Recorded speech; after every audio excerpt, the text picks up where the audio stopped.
After a super busy spring, I think I worked 8 gigs over the course of 6 weeks during May and June. I have hit the dreaded gig drought, and now I don't have another one until the end of July. So I want to use this time wisely, and I've put together a list of 12 or 13 things that I'm going to try to accomplish in the next 4 weeks to set myself up for success throughout the rest of the summer and beyond. Here's my list. Okay, first thing, fundamentals. When I was playing all those gigs, I was just really worried about learning songs and making sure that my stage setups were good and that I performed well. And I really didn't practice any kind of the normal stuff that I would do. So practicing just basics like scales and arpeggios and all different types of rhythm drills and groove drills. Just all the stuff that makes up the base of my practice routine. I'm going to get back on that and hit that stuff hard so that I can continue to push my playing. I don't want to just be worried about the gigs and thinking about the songs in front of me, but want to get better, and that stuff's the key to driving that forward. That said, learning to be a better musician isn't just arpeggios and scales. Repertoire is a part of it, right? So not only am I going to try and do all the fundamentals, but I also want to look for new songs that are going to challenge me in a new way. So specifically on the jazz side, trying to pick a couple of tunes to start pushing and start thinking about is next on the list. I've got my grade A study tunes. So on the rock side, I'm working on Rush's The Analog Kid, which is just killer and really, really difficult riff to play. So that's a study tune for me. Another one on the jazz side is Have You Met Miss Jones, which I'm going to learn the melody on that one, really learn how to walk that well, learn how to develop and incorporate some new vocabulary in that song. So picking a study tune or study tunes that are meaningful for you, I think is a good way to push your playing. I'm going to do that. Last thing for me specifically is continuing to work on my sight reading. I came into reading and being a musician having never played in a band like my kids in school. So I needed to learn how to read on my own, and I'm still not really great at it. If you give me something to read, I can peck through it, but it often takes me a little while to get that under my fingers. So I'm going to devote a lot of time to sight reading.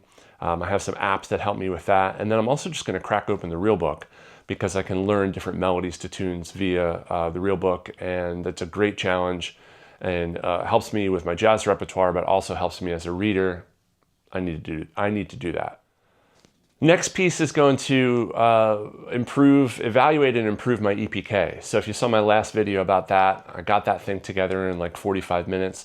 I want to make sure that that's hitting, so I'm really going to go through that now that I've had a week or so since I've built it and try to take a second pass at that and make that look better. That's a key piece for me when I send that out to different band leaders or different musical opportunities, and I want that to have the most impact. Some of the playing clips in my EPK are frankly a little bit old, probably 5 or 6 years old from my practice room. So I'm going to update those playing clips, pick some more modern songs, pick some songs that have different styles that I haven't demonstrated my capability in, and record more playing clips for my EPK. So I've started a spreadsheet of band leaders and different musical opportunities that I've reached out to. Because again, I'm in a gig drought, so I want to try and manifest some gigs on my own. I have my own existing musicians network, but not everything is hitting it all the time. So I'm actually reaching out to different band leaders, different companies, saying, hey, I'm a substitute bass player. I would love to fill in for your group. I send them over my EPK. You never know. They could be like, oh, actually, we need somebody and we would love to hear you. And that one thing leads to another. A worst case scenario, hey, at least they know the name of somebody and it expands my network. You never know what's going to lead to an opportunity in this business. So just cold calling some people never hurt. I've started a spreadsheet to keep track of that, make sure I'm not bugging anybody or sending too many emails, and doing a little bit of marketing. So I went to an open mic night last week in Philadelphia at the Attic Brewing Company, met a whole bunch of new musicians, got to play on some new tunes. That was awesome. I'm going to do the same thing next Monday in Media PA, where I go to a semi-regular attendee at the Shri Punjab open mic night or jazz jam night, and I'm going to hit that. Again, you just never know when you're going to meet someone at one of these open jams, and it gives you an opportunity to play with other people, which I think is really important. So jazz jams, open mic nights, hitting them. Last thing I'm doing is recording this video. You know, I want to continue to work on my personal brand, and I think that this YouTube channel is part of that.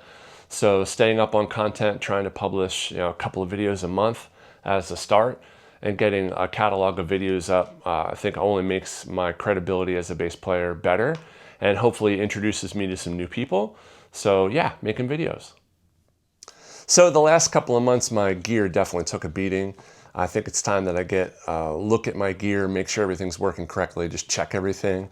I know specifically I need to look at my HX Stomp, which is the brains of my pedal board. Some of the patches that I used in the last gig didn't really work the way I wanted them to, so I'm going to update and change and improve those. And just make sure everything is working correctly so that if I get called, I don't have to think about that. I'm sure if you ask my girlfriend, she will say that she didn't see me a whole lot over the last month. So spending some time with her, with my kids, with my friends, definitely a priority. Making sure that I keep my social connections, well attended to is a big part of my life, and I want to make sure that these things don't conflict. So yeah, a lot of time with those folks.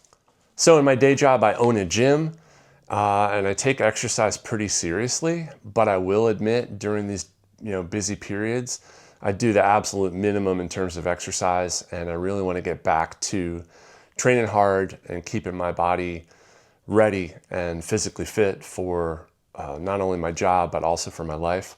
So definitely going to emphasize that and get back in the gym, have some good sessions.